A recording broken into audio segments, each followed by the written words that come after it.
प्यारे बच्चों, नमस्ते।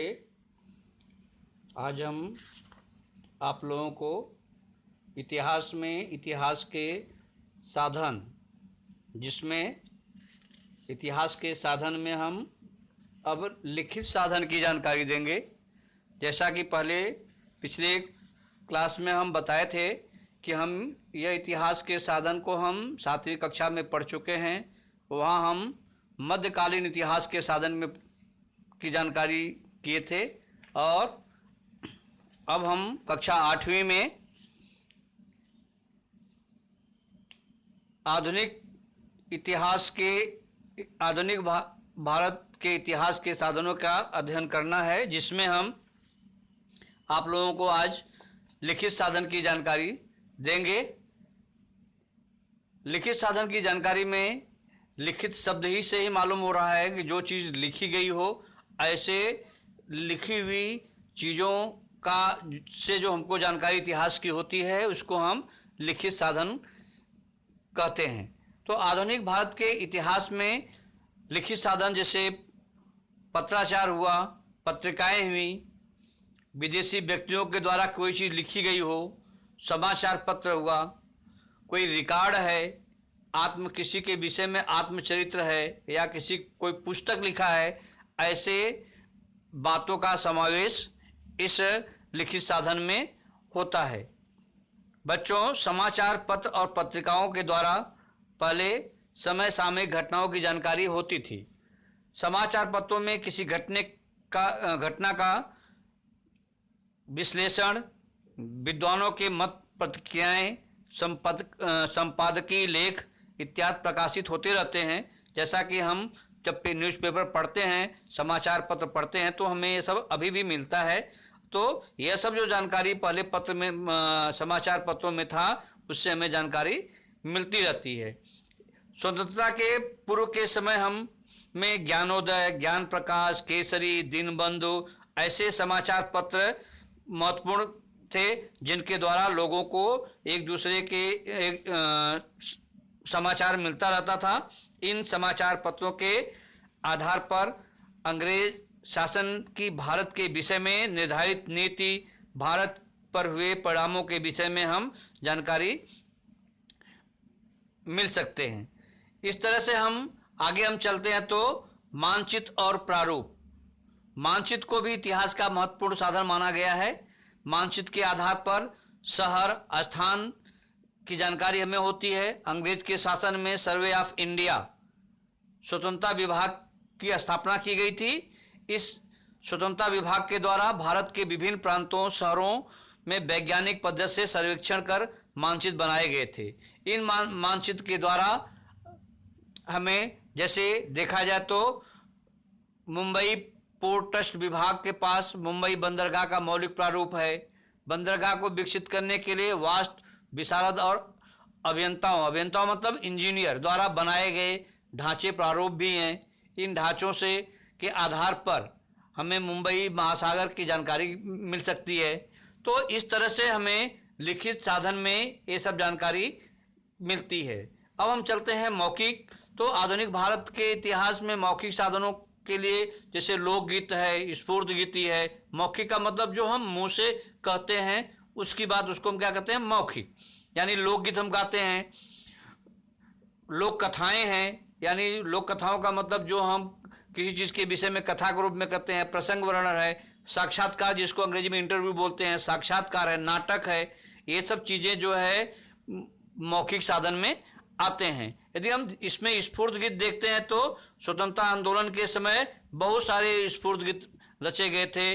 उस स्फूर्ति गीत लिखित स्वरूप में उपलब्ध हैं, जो अनगिनत अप्रकाशित स्फूर्ति गीत स्वतंत्रता सेनानियों के द्वारा कंठस्थ थे। इन स्फूर्ति गीतों के द्वारा स्वतंत्रता के पूर्व के समय की स्थितियां और स्वतंत्रता आंदोलन से हमें प्रेरणा मिलती थी। ऐसे ही है पोवाड़ों के माध्यम से हमें जो है, पोवाड़ों का मतलब होता है सौरगान, जैसे वीर गाथा। तो वीर गान, तो उसमें भी हमें जानकारी मिलती थी। जैसे शासनकाल, अंग्रेजों के शासनकाल में 1857 में स्वतंत्रता युद्ध, विभिन्न क्रांतिकारियों का सौंदर्य का प्रदर्शन इन पोवाड़ों के द्वारा चलता था। इसका उपयोग लोग चेतना और प्रेरणा के लिए करते थे। संयुक्त महाराष्ट्र के संघर्ष जैसी घटनाओं का भी पर भी आधारित जो है पवाड़ी रखे गए हैं। इसके बाद है दृश्य, श्रव्य और साधन। दृश्य मतलब देखना, श्रव्य मतलब सुनना।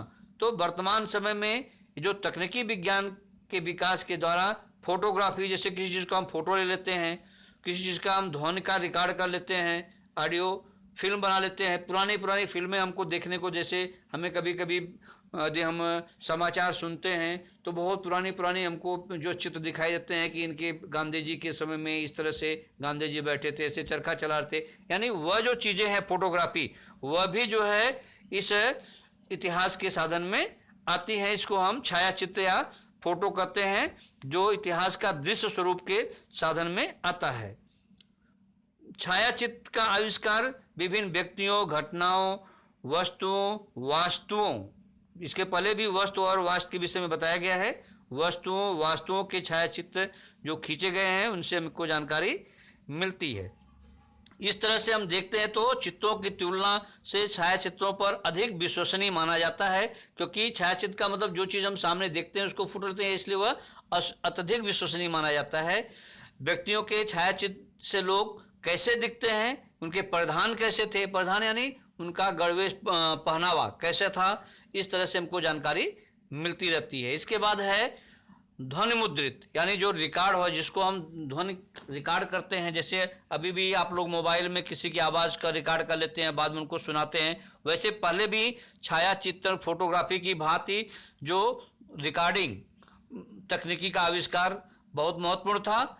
इससे इतिहास के सब स्वरूप के साधन के रूप में इसका उपयोग करते हैं। वर्तमान समय में भी देखो, नेताओं का, किसी व्यक्ति के द्वारा जो भाषण होता है, जो गीत होती है ध्वनि को, उसको हम क्या करते हैं, आपस में उसको रिकॉर्ड कर लेते हैं। रिकॉर्ड करने के बाद उसकी जानकारी करते हैं।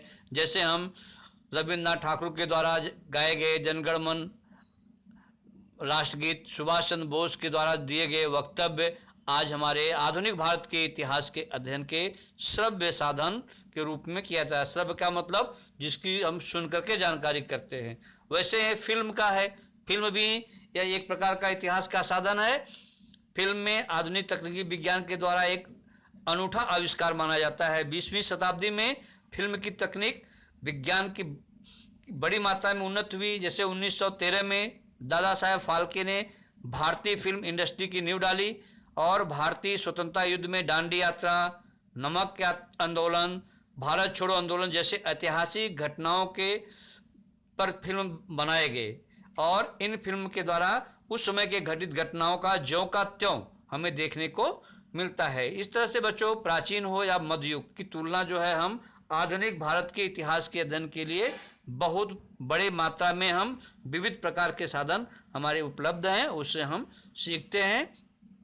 ऐतिहासिक साधनों का संरक्षण और किए जाने पर भी इतिहास की एक समृद्ध परंपरा हमारे पीढ़ियों में जो है, कहीं देखते हो हर चीज़ को सजो कर रखा गया है। इतने पुराने चित्र को, इनकी इतने पुराने जो हमारे ऑडियो हैं, जिसको हम ध्वनि रिकॉर्ड्स हैं, तो ये सब कुछ अब आज भी संभाल कर रखा गया है। इस तरह से यह पाठ इतिहास के साधन समाप्त होता है। बच्चों, अब इसमें हम इसके संबंध में जो भी चीज़ें हैं, जो प्रश्न हैं, वह पाठ को हमको पढ़ना है।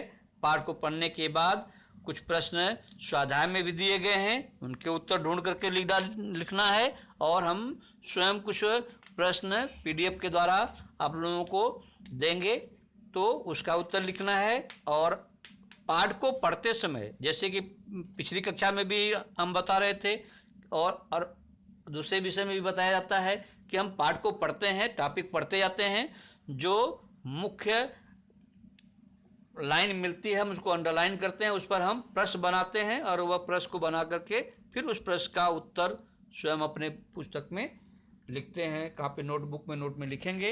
इस तरह से यह पाठ समाप्त होता है। बाकी हम अगले पाठ में, अगले क्लास में हम आगे का पाठ यूरोप और भारत की जानकारी हम देंगे। तब तक के लिए फिर हम क्लास ओवर होती है।